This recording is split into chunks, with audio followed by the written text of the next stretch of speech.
Hello viewers, আসসালামু আলাইকুম। সবাই কেমন আছেন? আলহামদুলিল্লাহ, আমি ভালো আছি।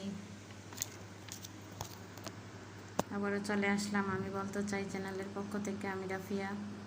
সবাইকে আমার চ্যানেলে জানাই স্বাগতম।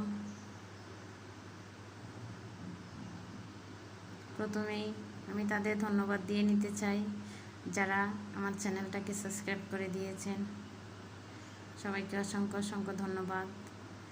আর যারা এখন আমার চ্যানেলটা সাবস্ক্রাইব করেননি, প্লিজ সবার কাছে আমার রিকোয়েস্ট রইল, চ্যানেলটা একটু সাবস্ক্রাইব করে দিবেন। আসুন প্রসঙ্গ কথায়। ভিডিওর টাইটেল দেখেই হয়তো বুঝতে পারছেন আজকে আমি আপনাদের কী সম্পর্কে কথা বলতে চাচ্ছি।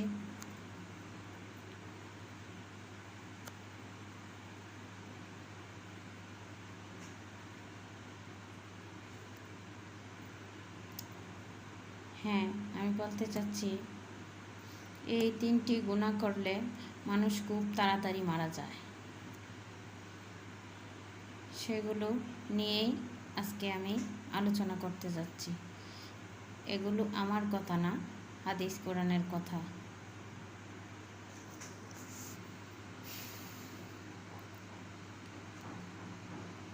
মানুষ তো মারা যাবেই, আজ না হোক কাল।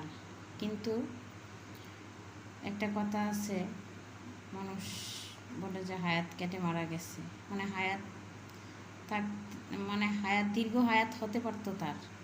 এই গুনাহের কারণে আল্লাহ তাকে তার হায়াত কমিয়ে দিয়েছেন, তাই সে মারা গেছে।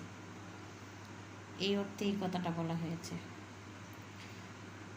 প্রথম গুনাহটা হচ্ছে জিনা ব্যভিচার। এটা খুব মারাত্মক ধরনের একটা গুনাহ। জিনা ব্যভিচার সম্পর্কে কোরআনুল কারিমে বলা হয়েছে, আল্লাহ পাক বলেন, তোমরা জিনার কাছে যেও না, নিশ্চয়ই ব্যভিচার এগুলো অশ্লীল কাজ। নাউজুবিল্লাহ মিন যালিক। জিনা ব্যভিচারের সম্পর্কে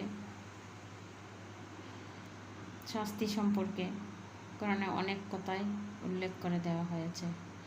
যুবক যুবতী যদি জিনা ব্যভিচার করে ধরা পড়ার পর তাদেরকে বলা হয়েছে যুবককেও 100 বেত্রাঘাত করতে, যুবতীকেও 100 বেত্রাঘাত করতে। তারপরে বিবাহিত পুরুষ মহিলা যদি জিনা ব্যভিচার করে, পরকীয়ায় লিপ্ত হয়, তাহলে তাদের শাস্তি হচ্ছে যে পর্যন্ত মাটি কুড়ে তাদেরকে গলা পর্যন্ত মাটি কুড়ে ওইখানে রেখে যে পর্যন্ত না তাদের মৃত্যু হয় ওই পর্যন্ত পাথর চুড়ে মরতে বলা হয়েছে। শরীরটা শিহরে ওঠে শুনলে, কত ভয়ানক শাস্তি। আর দুনিয়াতেই এই শাস্তি দেওয়ার কথা বলা হয়েছে। আর মৃত্যুর পর আগুনে, জ্বলন্ত আগুনে তাদের পোড়ানো হবে। তাই জিনা ব্যভিচার একটা ভয়ানক পাপ। আসুন আমরা আল্লাহ পাকের কাছে সবাই পানা চাই, আল্লাহ পাক যেন আমাদেরকে এই জিনা ব্যভিচার থেকে দূরে রাখেন। তারপর তাই বলা হয়েছে জিনা ব্যভিচারকারিনীর পাপের শাস্তি হলো খুব তাড়াতাড়ি মৃত্যু। তারপর দ্বিতীয় পাপটি হচ্ছে মিথ্যা কথা বলা। মিথ্যা কথা বলা এটিও একটি মারাত্মক পাপ। মিথ্যা কথা বললে হায়াত কমে যায়, রিজিক কমে যায়।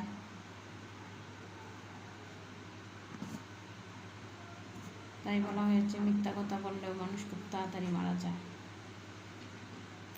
তৃতীয় পাপ মা বাবার সাথে খারাপ আচরণ করা। বলা হয়েছে মায়ের পায়ের নিচে সন্তানের বেহেশত।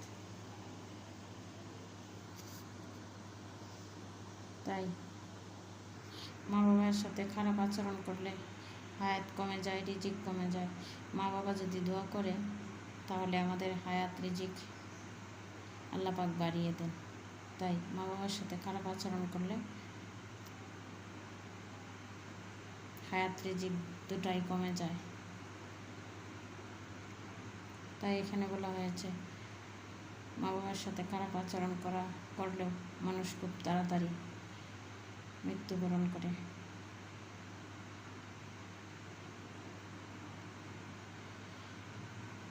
তাই আসুন আমরা এই পাপ কাজগুলো থেকে নিজেদেরকে দূরে সরিয়ে রাখার চেষ্টা করি। আল্লাহ আমাদেরকে সেই তৌফিক দান করুন, আমিন। সবশেষে বলতে চাই, আমার ভিডিওর কোনো অংশ যদি আপনাদের ভালো লেগে থাকে, কথাগুলো যদি আপনাদের কাছে মূল্যবান মনে হয়, প্লিজ চ্যানেলটা সাবস্ক্রাইব করে দিবেন, লাইক কমেন্ট শেয়ার করে পাশে থাকবেন। সবাই ভালো থাকবেন। আজকে এই পর্যন্তই। আসসালামু আলাইকুম।